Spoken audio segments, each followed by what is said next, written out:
Hello friends, a very warm welcome to all of you on my YouTube channel Dr. Shweta Verma homeopathic clinic channel. दोस्तों, आज मैं आप सभी से एक केस शेयर करने जा रही हूँ। ये केस है एक स्किन प्रॉब्लम का नाम है अर्टिकेरिया। अर्टिकेरिया को हाइव्स भी कहा जाता है और हिंदी में से कहा जाता है पित्ती। इसमें लाल रंग के ऐसे कुछ पैचेस स्किन पर बन जाते हैं। वो छोटे भी हो सकते हैं, वो बड़े भी हो सकते हैं और इनमें भयंकर खुजली होती है, बहुत ज़्यादा खुजली होती है। ये अर्टिकेरिया की प्रॉब्लम जो है ये किसी भी एज में हो सकती है, किसी भी एज ग्रुप को हो सकती है। और ये जो है इसके पैचेस कभी बहुत छोटे होते हैं, कभी बहुत बड़े भी होते हैं। ये कई बार कुछ खाने से भी हो जाती है, जैसे कि मेरे पेशेंट के केस में उसको अंडा खाने से हो जाती थी, या वो शराब पी लेता हो जाती है, या कोई भी वो नॉनवेज खा लेते थे तब उनको ये हो जाता था। ये शरीर के किसी भी भाग में हो जाते हैं, हाथों में, पैरों पे, फेस पे, आंखें भी लाल हो जाती हैं, छाती पे, बैक पे, पैरों में, कहीं पर भी हो जाते थे। तो ये जो मेरे पास पेशेंट आए थे, इनकी एज थी लगभग 35 साल। और इनको ये जब भी अंडा खा लें या शराब पी लें या कुछ भी मांस मच्छी ऐसी कोई चीज़ खा लें तो इनको तुरंत बहुत सिवियर अर्टिकेरिया के अटैक्स आते थे। और उसमें इतनी खुजली होती थी कि ये बोलते थे कि मैं रात भर सो नहीं पाता था, इधर से उधर घूमता रहता था, मैं इतना परेशान हो जाता था। और उसमें इतनी खुजली आती थी, फिर मैं तेल मलता था, फिर कुछ भी आराम नहीं आता था। तब मैं एक एविल की गोली लेता था, लेकिन उससे भी टेम्परेरी रिलीफ आता था। इसके पैचेस जाते ही नहीं थे और आगे आगे ये पैचेस काले रंग के हो जाने लगते थे। इन्होंने इस चीज़ का ट्रीटमेंट काफ़ी जगह से लिया, काफ़ी एलोपैथिक डॉक्टर्स के पास भी गए, काफ़ी होम्योपैथिक डॉक्टर्स के पास भी गए, आयुर्वेदिक ट्रीटमेंट भी लिया, बट इन्हें कहीं से भी आराम नहीं आया।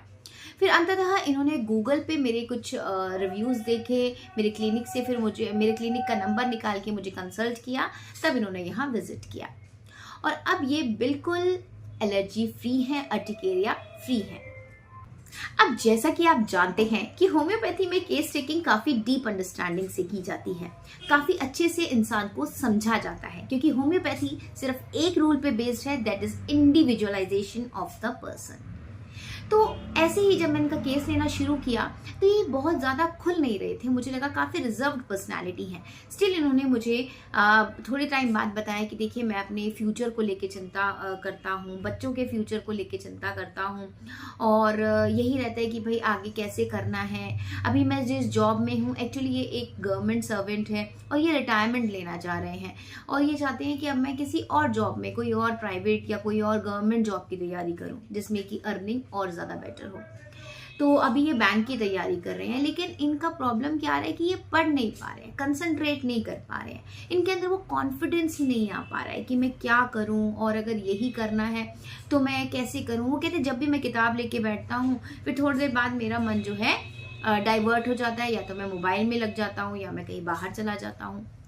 तो इसके बाद इनसे मुझे बहुत ज़्यादा इन्फॉर्मेशन नहीं मिली। इसके अलावा फिर मैंने इनकी वाइफ से बात की, क्योंकि IPR से भी केस लेना बहुत इंपॉर्टेंट होता है। तो इनकी वाइफ ने मुझे बताया कि ये, मैंने उनसे एक्चुअली इनके नेचर के बारे में पूछा तो उन्होंने बोला कि ये बहुत ही समाधानी से इंसान है, ये बहुत जल्दी रिएक्ट नहीं करते और ये चाहते हैं कि घर में सुख शांति बनी रहे।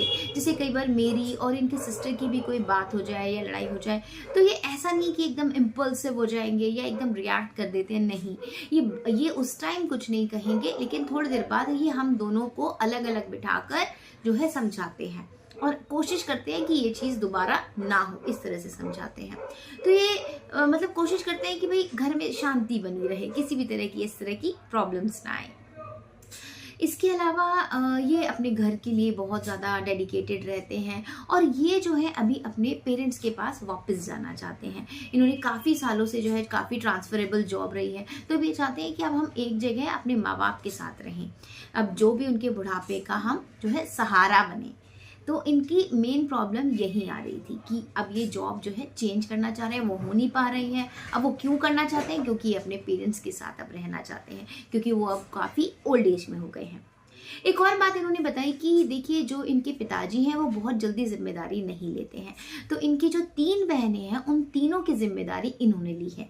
उनकी अब शादी हो चुकी है तीनों बहनों की, लेकिन उनकी जितनी भी जिम्मेदारी है, लेन देन है, वो सब कुछ यही करते हैं। अब दोस्तों जितनी इन्फॉर्मेशन मुझे पेशेंट ने दी और उसके IPR ने दी उसके हिसाब से मैं एक मेडिसिन जो है सोच चुकी थी। फिर कुछ CTQ क्वेश्चंस किए गए और वो मेडिसिन कंफर्म हुई। पेशेंट को लगभग सिर्फ 2 डोजेस गई थी इस मेडिसिन की और बीच में हमने जो है वेट किया था, SL चली थी और पेशेंट जो है अब बिल्कुल एलर्जी फ्री है। तो दोस्तों होम्योपैथी इसी तरह से कुछ मिरेकल्स करते हैं। अगर बेस्ट सिलेक्टेड मेडिसिन जो है पेशेंट को मिल जाए तो कितनी भी पुरानी प्रॉब्लम हो, कितनी भी बड़ी प्रॉब्लम हो, वो एकदम जो है अपनी प्रॉब्लम से निजात पा सकता है। तो इस केस में मैंने जो रूब्रिक्स लिए थे वो मैं आपको बताती हूँ। Patient was quite anxious about the future, so I take anxiety about future with confusion of mind. Confusion of mind with thirst, यानी कि पेशेंट को लालसा तो है, प्यास तो है कुछ पाने की, लेकिन फिर भी वो परेशान है, कंफ्यूज है कि मुझे किस तरफ जाना है, क्या करना है ना। और he is very responsible personality, so responsibility strong, responsibility towards family. इसके अलावा वो बहुत जो है रेस्टलेस हो जा रहे थे, कभी किसी को दिखाते कभी किसी को दिखा रहे थे। इवन जब उनको एलर्जिक रिएक्शंस आते थे तब भी वो घर में इधर से उधर बड़े रेस्टलेस हो जाते थे। So I took a rubric, restless must derives from one place to another. इसके अलावा मैंने एक लिया था rubric, restless from pain, because वो बड़ी पेनफुल कंडीशन उनके लिए हो जाती थी क्योंकि वो शांति से बैठ ही नहीं पाते थे, इतना मतलब बेचैनी हो जाती थी, रेस्टलेस हो जाते थे, इतनी परेशानी हो जाती थी, वो सो भी नहीं पाते थे रात भर और फिर अगले दिन उनको फिर से ड्यूटी पे जाना पड़ता था। सो फ्रेंड्स, अब तक तो आपको पता चल ही गया होगा कि ये मेडिसिन है नेट्रम सल्फ। जी हाँ, नेट्रम सल्फ के 200 के सिर्फ 2 डोजेस पेशेंट को गए थे पर मंथ। मैंने सिर्फ 1 डोज दी है और now he is free of all his allergic conditions. अभी वो सब कुछ खा पा रहे हैं, एग्स भी खा रहे हैं, ही समटाइम्स ड्रिंक ऑल्सो, और अभी वो नॉनवेज भी आराम से खा पा रहे हैं।